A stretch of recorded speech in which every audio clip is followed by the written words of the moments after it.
Hello everyone, this is Dr. Oscar Moreno, registered Chinese medicine practitioner, speaking to you from Merch Health Integrative Medicine Center. I would like to speak to you about a current problem which we are facing in Melbourne, which is a current season of hay fever. I've seen different cases in the past ranging from mild symptoms to quite severe reactions, and due to how many people get affected, I would like to give you some tips in terms of how you can reduce the severity of the symptoms. There's a couple of things you can do, but I think of particular importance. Diet comes into play. And I can mention to you some research that has been made in terms of what affects us negatively and what can help us affect positively as well. So for this, let me start with what really, from what I found on the research, is could be a bad thing to eat, something that's going to make you sick or make your reactions worse. Fauci explains that bread and butter, margarine, can be behind a lot of sensitivity involving both the severity at the face and at the eyes, but and also within the throat as well. Thus, he's talking about the general immune response being brought from it. The research they made show that increase, particularly between bread and margarine, the relationship to it tends to make the symptoms a lot worse. Huang finds that protein and fat, animal foods that are protein and fat rich, can also render these reactions. This was in research done in Taiwan in teenagers. I assume as human beings there might be variations amongst continents, but we will also react similarly. So he's also mentioning deep fried foods particularly.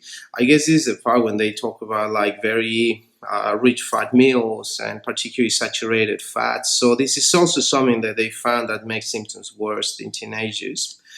Liu talks about peanuts, legumes, bread, and potatoes as also agents that can cause significant reactions and aggravations. O'Connor brings out sugar as an inflammatory agent here, right? Now, in O'Connor's research, they're not talking about allergic rhinitis in particularly, but I wanted to find a relationship between inflammation and sugar, which is something I've seen in practice a lot, right? So I couldn't find something that talks about it directly. It doesn't mean it doesn't exist. It just means I didn't find it. But what I did find was, different papers that are talking about sugar rendering inflammatory problems, which, can be rendering this kind of allergic reactions. Furthermore, into this sugar aspect of things, Miles talks about the inflammatory reaction associated with a problem within the microbiome as part of consistent sugar intake. I would like just to say here the research with sugar and rhinitis is not extremely clear, but considering sugar, there's a lot of research which causes inflammation. I think it's something that should be avoided. So I place it in these tips of what foods you should avoid for hay fever.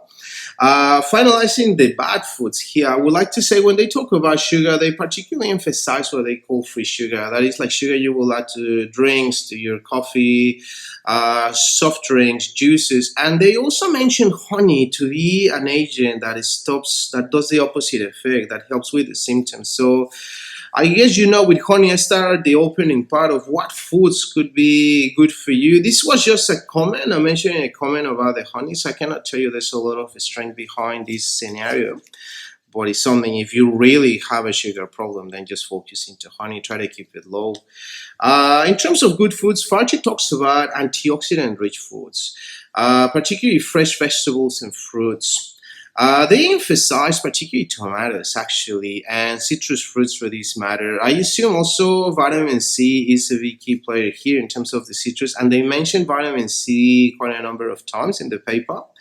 And they also mention the usage of vitamin C with vitamin E together, which they mention, good source of vitamin E could be olive oil for this matter. So maybe this is something that you want to add in your diet. If you're having these issues, take some vitamin C regularly.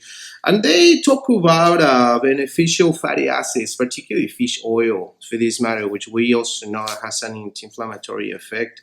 So I didn't find papers talking about what foods are good, but particularly this paper in Fauci, which all the papers are in the references, It's something you can look into if you're interested. You can see the types of foods they talk about. They talk about more general groups like antioxidants, fresh vegetables and fruits. But I would say a lot of green leafy vegetables would be good for this matter. I would recommend you don't eat a lot of fruit because you might get a fructose reaction as well, rendering similar effect to sugar, right? But keep it, at moderate level. Um, in terms of other agents that you can introduce to your body to help you with this, I found a paper from that talks about spirulina. And the paper shows that spirulina helps to mediate what is called the TH response in terms of immune system response. And it's what is called the interleukin cascade. So that's a significant, effect, I guess, for many kinds of immune reactions. Just mainly talks about rhinitis, this paper anyway, but if you're really suffering from it, maybe there's something you really want to consider. I wanted to find evidence between smoking and hay fever. I couldn't find much, but a paper from Salit talks that although it's not well established, they have seen definitely relationships between direct smoking and passive smoking in hay fever sufferers, and they have noticed aggravation of symptoms. I personally, just to finalize here, in terms of these foods and energy can bring in, I personally would recommend to consider proper rest and a good sleep. I've seen it many times that poor sleep tends to have fatigue, and that tends to have immune issues as well, right? To finalize this, I would like to add the last thing, that I want to mention that is beneficial for hay fever: acupuncture. And done the research in terms of acupuncture, I found a lot of pretty good research. This is an area where the research coming has been very promising. It's been very good. Let me just go quickly through this. Fab mentions that acupuncture is actually a therapy used worldwide in amongst many countries for this matter. So the use of it is quite common already. I know a lot of people that have used acupuncture for hay fever in Australia. McDonald shows two papers, and there is both of these research are actually done at the School of Medicine at Griffith Uni in the Gold Coast in Australia. So one of the papers explores the anti-inflammatory effects that acupuncture have and the effects it can have on immune modulation. But the other paper actually is it's a review of the current literature, and his conclusion is that acupuncture is an effective treatment for hay fever. This is further supported by another research done here in Melbourne by Professor Charlie Schweg, with a randomized trial that showed that acupuncture was effective for this. This was quite a number of years ago. I remember when it came.